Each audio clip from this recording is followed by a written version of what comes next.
Ongi etorri, bienvenidos, bienvenidas a esta nueva entrevista de la iniciativa Solasenea, en la que charlamos con personas expertas en medio ambiente y sostenibilidad. Hoy tenemos aquí en Solasenea a Adolfo Uriarte, director de Patrimonio Natural y Cambio Climático del Departamento de Medio Ambiente del Gobierno vasco, que acudirá este próximo viernes 23 de noviembre a la charla de Ágora K 2050 para hablar, para debatir, para reflexionar sobre la pasada COP26 que tuvo lugar en Glasgow, para hablar sobre los logros, sobre los posibles fracasos que hubo en esta COP. Y bueno, pues para eso le tenemos hoy aquí a Adolfo. Adolfo, Egunon, buenos días. Egunon, buenos días.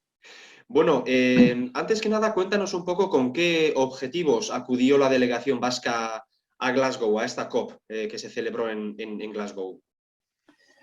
Bueno, el objetivo principal era, digamos, reivindicar un poco el papel que tenemos a nivel regional, como comunidad autónoma también de poder establecer cuáles tienen que ser los términos de los pactos que se alcancen, ¿vale? No, ya sabes que esto funciona a nivel de estados, son los estados los que fijan las cifras, digamos, o los límites o esas metas que queremos conseguir cada uno de ellos y para los diferentes lapsos de tiempo que nos hemos dado, y nosotros, pues bueno, tenemos que reivindicar en función de la casuística concreta de cada uno de los territorios, pues qué es lo que de qué forma podemos contribuir a esos números.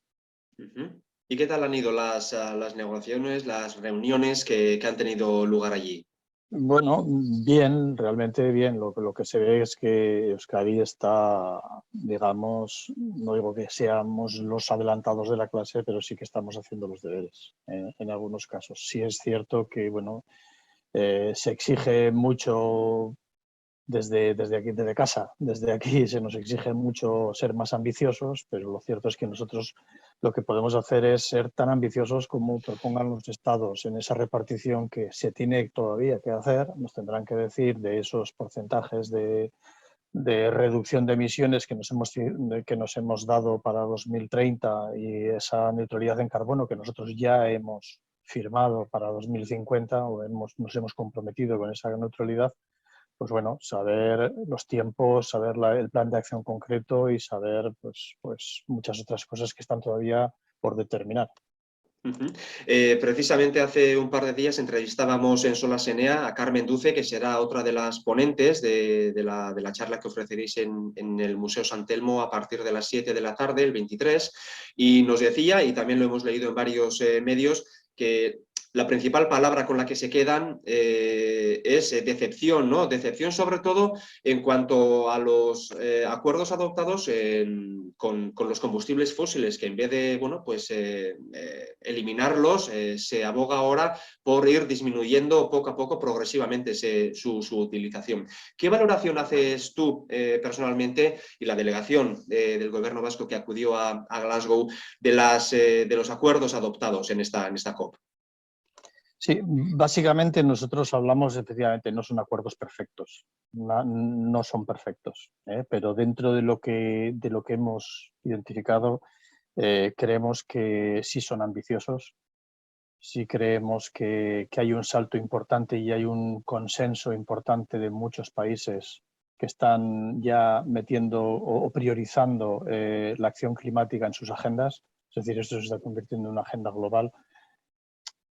Todo podría haber sido más, seguro que todo podría haber sido más redondo, pero bueno, creo que nos tenemos que contentar con que, bueno, pues ha habido un acuerdo, tres temas. Hemos hablado de mitigación, donde hay un gran consenso a nivel mundial. Se ha hablado también mucho de adaptación, de medidas de adaptación, que también se están olvidando, pero también se está hablando mucho de acción, de lo que se ha visto en Glasgow. Hemos pasado y estamos ya decididos a pasar de demasiado, no digo el bla bla bla de Tuna Thunberg, pero sí de pasar realmente a la acción, de empezar a hacer demostraciones prácticas de que podemos mejorar y adaptar el territorio a lo que ya estamos viendo, que estamos sufriendo día a día. Y luego, por último, también yo creo que la solidaridad, el compromiso de solidaridad que se ha adoptado también por los países, igual no es el mejor que podríamos, esos 100.000 millones de euros anuales que queremos dar a los países en desarrollo para realmente empezar a trabajar también en las mismas dinámicas que el resto de los países desarrollados. Pero bueno, se ha aprobado y hay un compromiso de apoyo a estos países. Por lo tanto, yo creo que también esos tres temas son clave. Tal vez haga falta,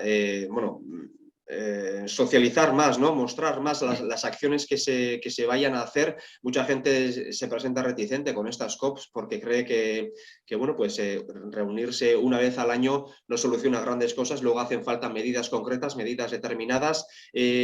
Además, este año, bueno, se ha hablado mucho de la gran presencia de las corporaciones energéticas en la COP, que son las grandes financiadoras de estas cumbres.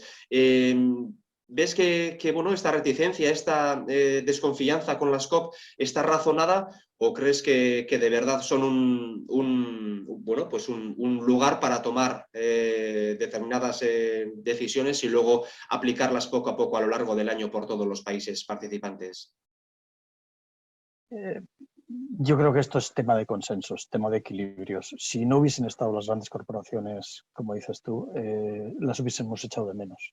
Obviamente, porque son agentes, son lo que digamos sectores de interés o agentes de interés o stakeholders, como dicen los ingleses, que tienen que estar sí o sí involucrados en todo esto. Podemos hacer mil políticas, pero si luego realmente la industria, la empresa o estos grandes generadores o emisiones también, si no están en estas reuniones es que mal estamos haciendo las cosas. Por otro lado, otros no quieren que estén porque pueden condicionar las decisiones que se tomen, pero bueno, yo creo que es cuestión de sentarse, de hablar y de que prime siempre el bien de la mayoría o el beneficio de la mayoría frente a los intereses particulares. Para terminar, Adolfo, a partir de ahora que el gobierno vasco, ¿qué compromisos tiene adquiridos en la lucha contra el cambio climático más allá de los acuerdos adoptados en la COP? Bueno, básicamente, si hablamos de mitigación, nosotros hemos suscrito y vamos no quiero hablar mucho de cifras, vuelvo a decir, aunque están ahí, las cifras son, nosotros con respecto a 2005 para 2030 vamos a bajar, tenemos objetivo de reducir un 45% nuestras emisiones de CO2 equivalente y luego para 2050 queremos ser neutros en carbono. Pero insisto, todo esto es a nivel, nosotros estamos en el Estado español y es el Estado español el que tiene que hacer los repartos definitivos. Dependiendo de las características de cada una de las autonomías, tendremos que determinar cuál es el grado de implicación o el grado de compromiso de cada uno de ellos. Es diferente, no podemos hablar de Extremadura y Euskadi y ponernos en el mismo nivel. Ellos tienen un tipo de emisiones, nosotros tenemos otros, obviamente tenemos un entramado industrial mucho más importante. Tenemos que trabajar en diferentes medidas, de diferente forma. Tenemos que consensuar. Europa está fijando unos criterios. Obviamente los estados tienen que asumir esos criterios y tienen que distribuirlo. Ahora entre todos tenemos que apoyarnos. No es momento de empezar a yo más que tú, yo menos que tú, o a mí no me toques. No. Todos juntos intentar conseguirlo. No podemos perder ahora en los despachos lo que queremos, que sean acciones rápidamente, que la ciudadanía entienda que estamos movilizándonos, que estamos poniendo dinero, que el gobierno vasco para el año que viene está poniendo 304 millones de euros ya en acciones directas de lucha contra el cambio climático, que tenemos proyectos y programas en marcha y que lo que tenemos que hacer es pasar a la acción directamente y ya veremos luego cómo consensuamos esas cifras entre todos para llegar al objetivo que queremos como Europa. Muy bien, Adolfo, pues muchísimas gracias por responder a nuestra llamada. Creo que queda claro todo lo que vas a exponer también, esto y mucho más, en la charla que ofreceréis el próximo martes.